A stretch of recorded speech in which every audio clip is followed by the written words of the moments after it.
Hello, everybody, and welcome to another episode of Politics Matters, how civics, politics, and law affect you, here on AM 950, the progressive voice of Minnesota, or where you get your podcasts. I'm your host, Bruce Klopfleisch. Thanks for tuning in to the show, and also thanks for supporting the station. If you have a question or a comment about the show, you can send an email to comment@am950radio.com. So, those of you that listen to the show, you know, I periodically take a shot at the media, the mainstream media, and I just can't resist it again. So I'm going to do it here with the first segment because I want to talk about the speech that Mango Mussolini gave to the White House Correspondents Association dinner recently. So at the time, I was replacing a blind in my living room when, you know, the show came on. He was about ready to give his speech. So as I usually do, I ran over and I hit the mute button on my TV. So I didn't have to hear it, but I left the picture on because periodically I'd just kind of glance over and see, okay, how long is he going to give his speech for? And, what does it kind of look like in the room? So, but I still didn't listen to it because, you can listen to clips later like I did. Although I didn't listen to very many because, of course, all he does is lie, and this speech was no different. So, I'm not actually going to get into what he said during his speech other than general statements like, for example, how badly he bombed in that speech. I mean, even though a lot of his cabinet was there, I mean, it just went over horribly, which, of course, it was no surprise if you have ever listened to Trump. And if you've ever listened to Trump trying to be funny, because he's not. And this speech just clearly showed he's not. I mean, he's got no sense of humor. And, that was clearly evident in this horrible, horrible speech that he gave. But what I'm going to do instead is focus on the media's role in this disaster. Because, that's what it was. It was a disaster for Trump, for the speech, and I think it was a disaster for the media. Like, why are you even doing this stupid dinner with him in the first place? I've been asking that for a long time. Not just for Trump, but lots of the past presidents. It's like, why are you even doing this? Why are you in a room with somebody who you are supposed to be, at least, although you're not doing it very much these days, supposed to be investigating, supposed to be putting out pieces showing some of the problems in their administration, questioning some of the things that they're doing, trying to find out, in Trump's case, how they're breaking the law. But you invite him to come and give a speech at your dinner. I mean, I think the purpose of this dinner is supposed to celebrate the First Amendment, right? The freedom of the press is in the First Amendment, and so is freedom of speech. At least that's what you guys claim you're, trying to support. But you end up inviting the worst president ever to say whatever he wants, knowing how much he lies. And you just give him a platform to lie to the country at your house.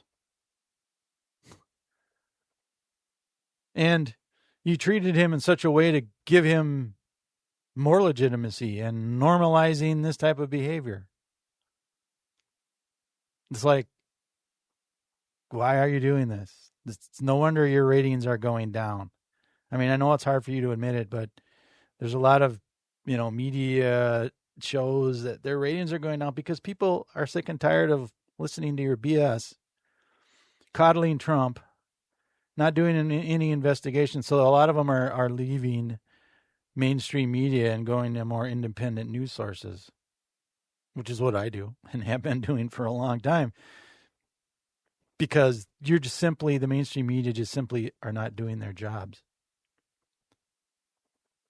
Plus, you let a convicted felon who habitually abuses, insults, and serves subpoenas on your, on your reporters, talk. at your like big event of the year. I mean, I don't know who's planning these things. I don't know who's in charge of this, but whoever it is should be fired. Trump is actively abusing the press and abusing the First Amendment and lots of other things on a daily basis. Then you don't seem to care. You invite him to your big event. I mean, what is this, Stockholm Syndrome or something? And I think for some of you, it probably is. I mean, this was not a good look for the media. I mean, you're all dressed up in your gowns and your tuxedos, looking like some fashion show, and you're there fawning over Mango Mussolini and the other clowns and his fascist regime. And you know they're a fascist regime, but you don't seem to care. Knowing what this regime has done to this country in 18 months, and you are hobnobbing with these people. I mean, it's not a good look for you. And there's a lot of looks out there, by the way. A lot of viral video from you guys glad-handing with Trump and glad-handing with the fascist regime. Apparently, you don't realize that one of the things that fascists want to do is to get rid of the media. And by you doing this, you're helping yourselves get rid of yourselves. You just let this happen by doing stuff like this. And then, like I saw one of the clips that has gone viral, is I about gagged when I saw a clip of Kristen Welker. Right, so she's works for NBC and she does the weekend show Meet the Press. And I've talked about her before, and I've gone after her before. So this is nothing new what I'm going to say here. But I saw her yucking it up with that Nazi Stephen Miller. And, I mean, this was just sickening. And she's smiling and shaking hands and doing, I'm like, really? It's like, well, I guess Meet the Press is going to lose some more viewers after that video went viral on the internet. And it should. People should stop watching you. What good are you doing when you do stuff like this? Your credibility is gone. Not that you ever really had any, Kristen, but it's not. This video and what you did during that dinner or whatever it was isn't going to help you. Isn't going to help your reputation. And normally during this dinner, they have a comedian come in and basically make fun of the president. Well, of course, they didn't do that here with Trump because we know why. We know why they didn't have a comedian come here and try and, roast Trump a little bit. Because Trump told you not to. And you dutifully obeyed. We all know how, the thin skin that he has. He has no sense of humor, right? This was evident from his speech. And he told you, or some of his representatives told you, not to bring in a comedian to make fun of him. Because he can't handle it. And you said, okay, sure, we won't have one. So you're changing, again, this is something you changed to satisfy the worst president ever who's trying to get rid of you. I mean, when Obama was there, when Biden was there, you had a comedian roasting these guys. But not when Trump's there. Your organization has simply abandoned its principles, just like other media stations have, just like some of the colleges and the universities did, just like some of the law firms did. They're just bending the knee, and even though if you fight these lawsuits in court, you're going to win.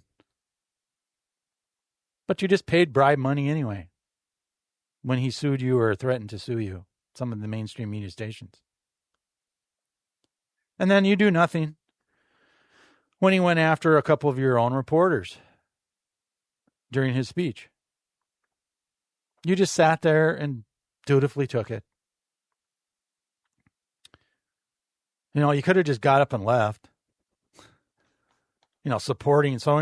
Showing some support for your fellow reporters. But nope, you just sat there.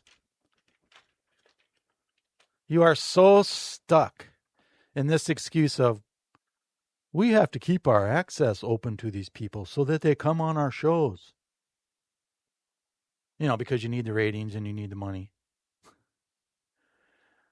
But by doing this, we have to stick to we have to keep access open to these people, even though we know how horribly they are, even though we know that they're trying to get rid of us. We have to keep access open. You have succumbed to being trampled by the regime you claim you need access to. Why don't you just ignore them? Why don't you stop covering all the constant lies coming from their regime?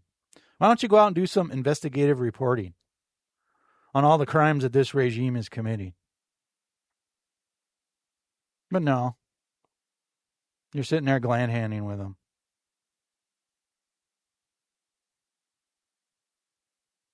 It's not like a lot of people are watching your shows anyway.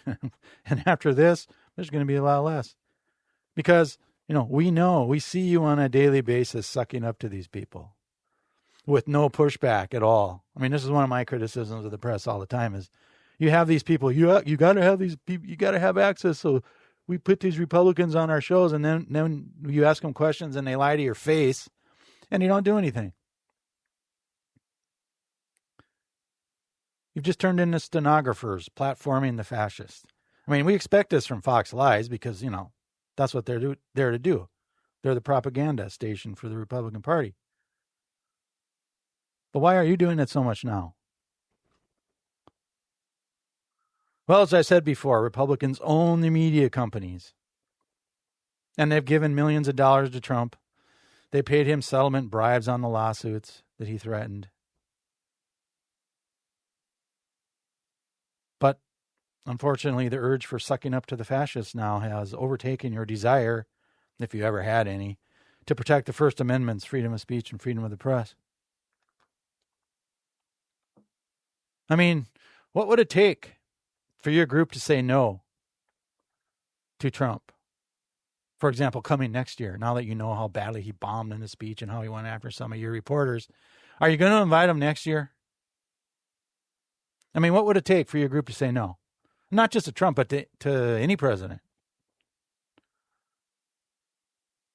Well, apparently you're not going to say no to one who is a convicted felon, 34 felony convictions, is committing war crimes pretty much on a daily basis now. Started an illegal war with Iran. Lies about the number of people who have died in that war or have been wounded in that war. Blows up a children's school in Iran. Blows up boats for the heck of it. I've mentioned that on this show a lot where he just blows, those are drug boats, so we're going to blow them up. He's still doing this. And he's found civilly liable for sexually assaulting somebody. Eugene Carroll. Apparently, when you add all this up and all the other things that I haven't put in this list, apparently that's not enough for you to, not invite him. What does that say about your organization? I mean, what would it take? Would throwing some of you in jail be enough? I mean, you would think so, but I'm not so sure anymore. If some of your reporters were sitting in jail because Trump didn't like what they were, said in a story or wrote in an article or whatever it is, would you not have them come to your dinner? No, I'm not so sure anymore. I mean, I wish I could say, yeah, you wouldn't, but I'm not so sure. But really, like what would it take? Like, this is a serious question. So if there's any reporters, any members of the media listening to this, what would it take? Isn't being called the, quote, enemy of the people numerous times enough? I mean, that should be enough in and of itself.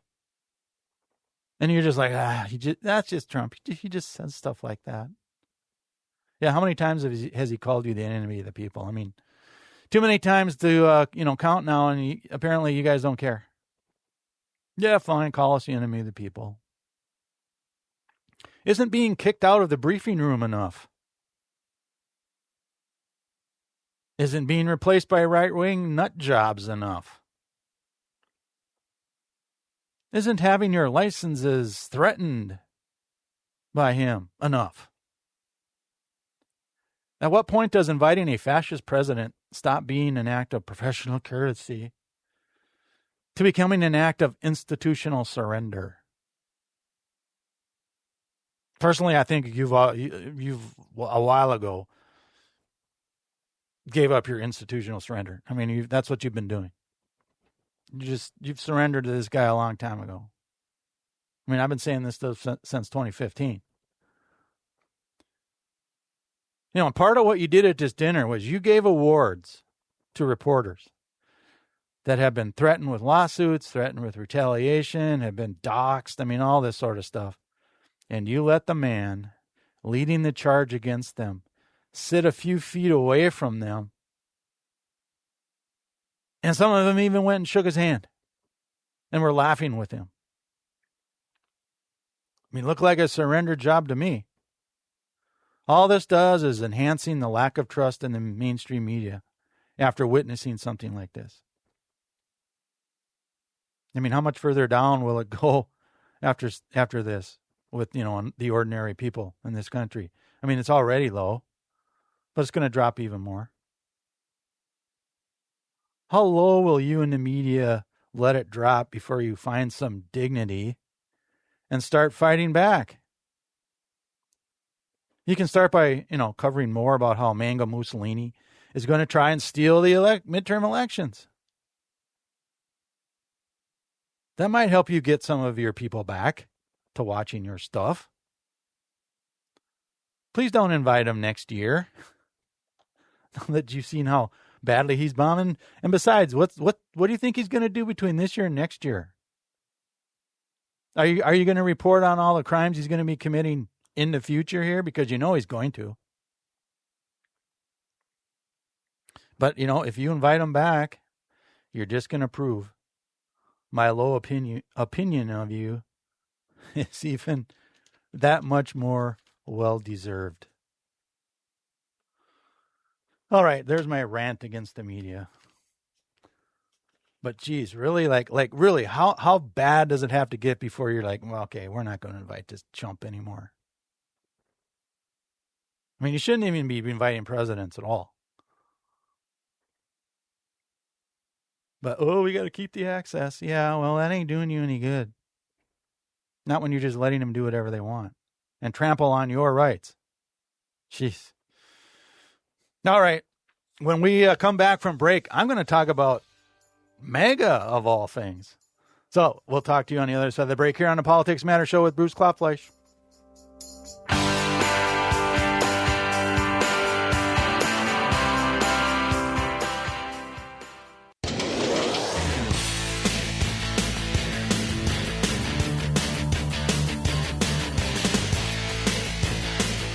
All right, welcome back to the Politics Matter Show. I'm Bruce Klopfleisch, your host. Thanks for tuning in. So for this segment, I'm going to talk about MAGA. Why am I going to do that? I mean, I've been bashing MAGA for a long time. Well, I think that there's been some interesting polling and other data points that have come out lately, over the past few weeks or so, that show that some cracks are forming in MAGA. Now, this is something I've kind of talked about before. I was like, well, MAGA will pretty much stick with Trump no matter what he does, unless, some of the stuff that he does or what the Republican laws that get passed, unless, they start actually hurting themselves, like personally hurting these people to the point where finally they realize that they were suckered. And I think more and more MAGA people are starting to feel that way now. So, you can go on the internet and you can find all kinds of, YouTube videos or, on Instagram or TikTok, videos, especially the ones I'm seeing lately are farmers that are going on saying, oh, God. I saw one just last night who said, yeah, I got to do all the harvesting myself because all my workers are gone. Because they're all deported, or they won't come to work because they don't want to get deported. What am I supposed to do? I'm going to have to file bankruptcy if I can't get this crop in by myself because nobody wants to come and work. Help me work in my field. And I think you're starting to see more and more of those types of videos out there where they're finally realizing, like, oh my God, I am screwed. I fell for the Trump charm or whatever it was, and now I'm getting screwed, and they're finally realizing it. So, I've talked before about some of the bad polls that are out, against the Republicans in the upcoming midterms. We talked about how bad the economy has been and continues to be, and I think will get worse as time goes on. And I think some of these people now are finally realizing that, things that just aren't that good for me. They were better for me under Biden, or they were better for me under Obama than they are now. So more and more MAGA people are being, personally affected by the big horrible bill in particular, because that's basically all that the Republican Party has passed since they took power. But this is affecting them negatively, and as I've said before, once a bunch of other cuts start kicking in 2027, it's going to get even worse. Plus, you're starting to see some of the MAGA people going, you know what? Trump and the Republicans ran on certain things, and they're not doing them, or they're not getting them done. I mean, they're trying, but, either the courts are stopping them or the people are stopping them or something. And they're getting upset because, you campaigned on this and it's not getting done. So that as well is upsetting some of the MAGA folks. So I saw a recent poll of MAGA people. So this poll was of MAGA people, but at least people who call themselves MAGA, right? And it found that its base has been reduced by around 33%, meaning a third of MAGA people, that started out as MAGA have now left, or they're not at least saying, yeah, I'm still MAGA. In this poll, at least. A third, that's a pretty big number going into the midterms. So, you hear Trump and you hear Republicans talk about MAGA all the time. Well, MAGA is becoming a smaller and smaller group as the days go by. A smaller number of voters to try and keep them in office, which is not going to help Republicans in the midterm. So what you might be asking, well, what's causing this drop? Well, there's a few generalizations that can be made, but there's all kinds of answers to that. But one of the main ones is, we were told we're not going to start any wars. Well, now we're in the middle of one, and with no sign of leaving. So a lot of MAGA people don't like this. They don't like that we're there. They don't like that people are getting killed there or wounded there, wounded badly. They don't like the cost of it. This is going to go on the national debt, a lot of this money, this $1 billion a day, which again, I think is more than that. But I think that's certainly one that was cited in this poll. Another one was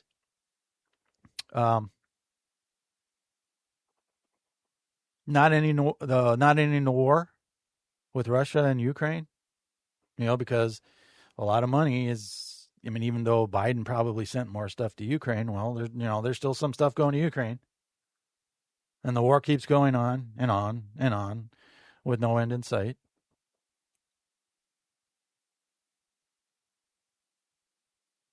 So inflation was another one.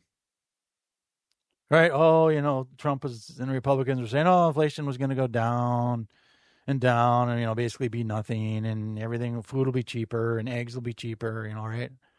All this stuff. Well, it's not. Inflation has gone up. Now, it's not at COVID levels inflation, but it's still up. It's still up under Trump 2.0 than it was when Biden left. So, I think people are finally realizing after months and months and months of needing to pay extra money for gas and extra money for food that, yeah, this isn't going the way they thought it was going to go. And another one is just, the economy in general. Right? Just, and, I've gone through some of this stuff before about, the job numbers are going down. There's more and more people who have just quit trying to look for work because they can't find it, so they just quit. Some are retiring early. I mean, all this sort of thing with in the labor market. Not to mention, inflation. Not to mention the housing cost is going up a lot. Right? There's the debt load for people is going up. People are putting more and more stuff on credit cards, and they can't pay it back. Stuff like this, just the economy in general is getting a lot of MAGA people nervous. So I saw a recent poll by YouGov and CBS where they asked if Trump's policies are making you better off or making you worse off. I bet you can guess, Brett, which the bigger number was on that poll. Yeah, not hard at all. But my guess is maybe one number might surprise you here. Worse off was 58%. So that's pretty close to 60%. Which is, is not a surprising number. I would have thought actually the number might be even higher than that. But when they asked if Trump's policies are making you better off, that number was only 13%. 13. Now, my guess is this is the rich people who said this because they're the only ones making money in this economy. They're the only ones getting better off. I've talked about that on this show for a lot about income inequality and how the top 0.00 whatever, how many zeros, 1% are making the most money here. That's still the case. But at 13%, that is a low number. If that number stays 13% going into the midterms, that's going to be tough for Republicans, which is, fine by me. But 13%, I mean, normally you see that number higher than that. But that is a bad number. But it gets worse than that. So, if you haven't heard of AFP Action, I'm guessing a lot of you probably haven't, but this is a Republican super PAC. So remember that. This is a Republican super PAC. This is not a liberal group going out there and trying to bash, Trump and Republicans. This is a Republican super PAC. That is funded by Koch money, okay? And it stands for Americans for Prosperity Action. Maybe you've heard of Americans for Prosperity. That's what the AFP stands for. Right, when you see that. That is a Republican super PAC. So they were out door knocking in Iowa recently. There's battle going on in Iowa between the two parties where the Democrats are seemingly gaining more ground in Iowa. So AFP's going out there, door knocking in this, at least recently anyway, a reliably Republican state. But they're out there door knocking now. And they came back with some bad news for Republicans. Again, this is a Republican super PAC. Okay. They noticed a, quote, scary, close quote, lack of enthusiasm among core Republican voters for the midterms. Okay, when they say core Republican voters, this means people who have voted Republicans for years and years and years and decades, probably. Okay, this is not your, new Republican or new MAGA person, or people who just vote for on the presidential election, but they don't vote in the midterms, kind of, voters. These are the hardcore Republican voters. They have a scary lack of enthusiasm. Again, and this is a Republican super PAC saying this. And similar to what I said earlier about why some MAGA people don't like what's going on and why that number is dropping. The AFP said, yeah, people are disagreeing with the war. And by people, again, I'm talking about core Republican voters here. They don't like the war. They don't like how the economy is affecting them now. They don't like the high inflation. But here's the good part. Some of them even said, quote, they'll back Democrats this fall, close quote. Ouch. I mean, that's got to hurt if you're a Republican. Now, of course, we don't know how many Republicans will actually vote for Democrats in the midterms. But I mean, there's people out there saying that now, which ordinarily you didn't see. Plus, AFP Action said that 1 in 5 Republican voters are at risk in November, that they will either stay home or they're going to vote for Democrats. 1 in 5, so that's 20% of core Republican voters are potentially going to do this, where either they're going to stay home, so that's not going to help the Republicans win, or they're going to vote for Democrats, which definitely won't help Republicans win. And AFP Action said this is not just in Iowa. They're seeing this in Ohio, North Carolina, Montana, New Hampshire, and Michigan when they've been out door knocking in those states. These in those states, they're at risk for this too, where Republicans just aren't going to vote for, they're going to stay home or they're going to vote for the Democrats. So here again, yeah, this is, reports and some polls and things like that. So, we'll have to see how it actually happens in the midterm election. But again, the fact that some of this stuff is out there, where you have a Republican super PAC out there saying, yeah, 20% of Republicans they're probably going to either stay home or vote for the Democrat. And a lot of these are, Republican states. And if that happens, their attempt to gerrymander the House probably won't work if 20% of Republicans don't show up or vote for the Democrats. So there's even more. So the Washington Post was also out in Iowa, where the media loves to do these. Well, we're going to find the one Trump person in a town or whatever, and we're going to interview them rather than the 20 Democrats. So they interviewed a 3-time Trump voter in Iowa who said that these votes were, quote, the worst 3 mistakes I've ever made in my life, close quote. And why did he say that? Well, he doesn't think Trump is keeping his campaign promises. So here's what he said. Higher gas prices are costing him between an extra $300 to $500 a month. He cited unfulfilled pledges of $2 per gallon gas, right? I mean, Trump was saying that every damn day. $2 gas. Yeah, not even close. In some places right now, it's, over $4 or $5 a gallon. Not even close to $2. He said, we don't have cheaper food like Trump claimed we were going to have. Remember when Trump was out there saying, oh, your energy costs are going to go in half. They're going to get cheaper. No, they've gotten more expensive, especially if you're living in a place that has a data center around you. He said, where's my rebate checks? Of course, there aren't any. He mentioned the No New Wars pledge, which, of course, we're in one now and going to be in one for a while. He said he wanted more building of the wall, which I haven't looked at that lately, but apparently this Republican guy doesn't think it's Trump is doing enough as far as building the wall goes.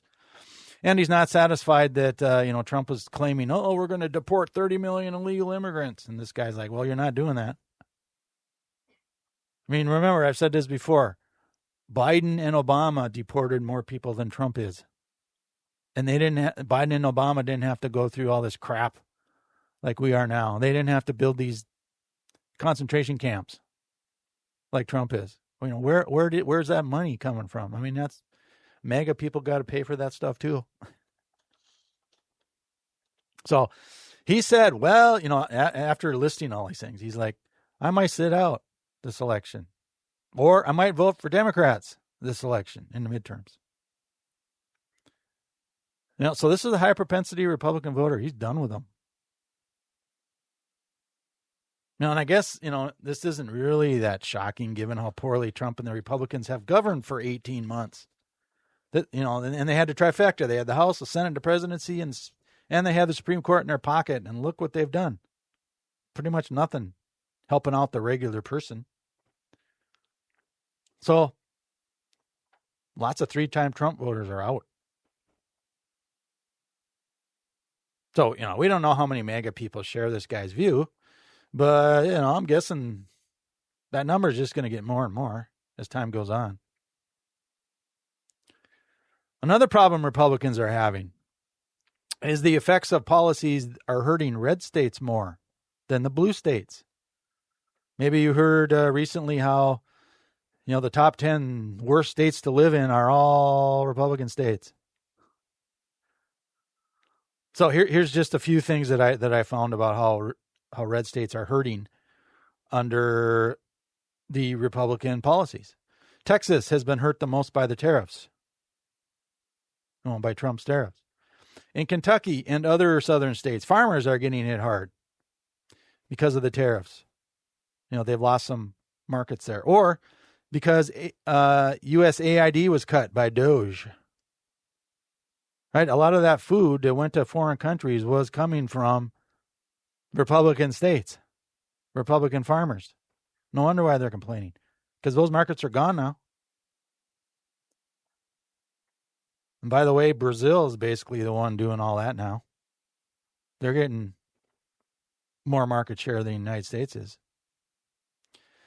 Some of their rural hospitals are closing due to the big, horrible bill and the Medicaid cuts. And that's only going to get worse at the start of 2027 when these full-blown Medicaid cuts kick in. They're also losing workers at the beef and poultry plants because their workers were either deported or they're not coming to work.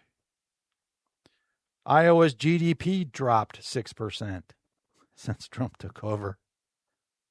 No wonder why people in Iowa are pissed. Speaking of the big, horrible bill, only about a quarter of Trump's supporters in a political poll said, yeah, the working class got the benefits from that bill, which they didn't. So that makes 3/4 of Republicans are not even impressed with the big, horrible bill. So what are the Republicans running on? Well, Democrats are socialists. Democrats are communists. Democrats are Marxists. Whatever is they're talking about. Or they're transgender, communist, illegal immigrants.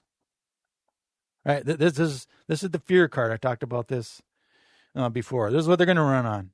They're trying to make you hate the Democrats more than you hate Republicans.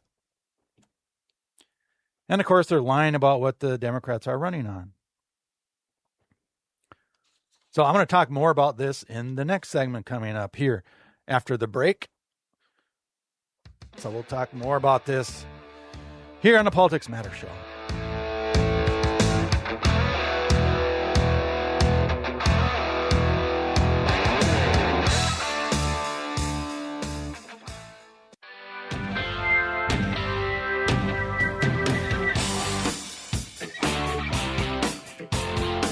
All right, welcome back to this final segment on this week's show on the Politics Matter Show. I'm Bruce Klopfleisch, your host. Thanks for tuning in. So how should Democrats respond to these, fear-mongering that the Republicans are, coming up with? Well, one way to shut them up is just ask them, well, how do you define, what do you mean by communism? Can you define that for me? How do you define socialism? What do you mean by Marxism? Tell me what you mean. Define that for me before I, answer it. Most Republicans can't do that. Even some Democrats can't do that. I mean, let's be honest. But most Republicans can't do it. Or they just come up with BS or they lie about it. They get it wrong. I mean, I've done that a number of times with some of my Republican friends, and they're like, that's how they answer. Okay. Another thing is well, what specifically did that candidate, that they're complaining about. What did they actually say? Most of the time they don't know, or it's some canned thing they got off of, one of the videos they saw. They don't know. They can't remember. Or they just lie about it. They lie about what the candidate didn't, and the candidate didn't even say it. So recently I saw an interview that AOC did when she was confronted with, because you're going to see this a lot, right? The media's going to come out and say, what do you think of DSA's policies, Democratic Socialists of America, because there's more DSA people getting elected, at least in the primaries. And some will in the general election. So, of course, the media's like all over that, right? Especially Republican media. So they're asking her about DSA principles, not her own principles, but DSA policy. So, they're trying to play the gotcha game here, right? And AOC, she came right out and said, I don't care. I don't care what they say. I don't care what you call them. I don't care if you call them communists. I mean, Republicans call people that they don't like communists, or policies they don't like communists. That's the way Republicans have been for years. So I was sort of paraphrasing there a little bit, but yeah, she did say, I don't care what you call them. I mean, you can call them whatever you want. But if you don't like their policies, Republicans call them communists. I mean, they called, Obama a communist, like, really? Harris was a communist. Hillary Clinton, right, was a communist. So this is what they do, and this is what they're going to be doing. This is why they're doing it now.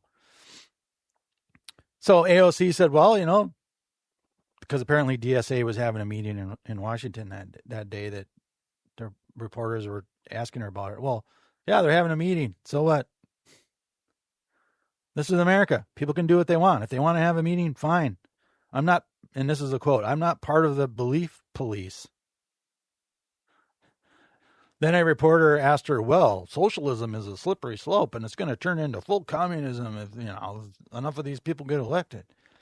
And she said, quote, I'm not concerned that America is turning into a communist country. I think that's very silly, close quote. Yeah, that should be all of our, that's just a silly question. What are you even asking me?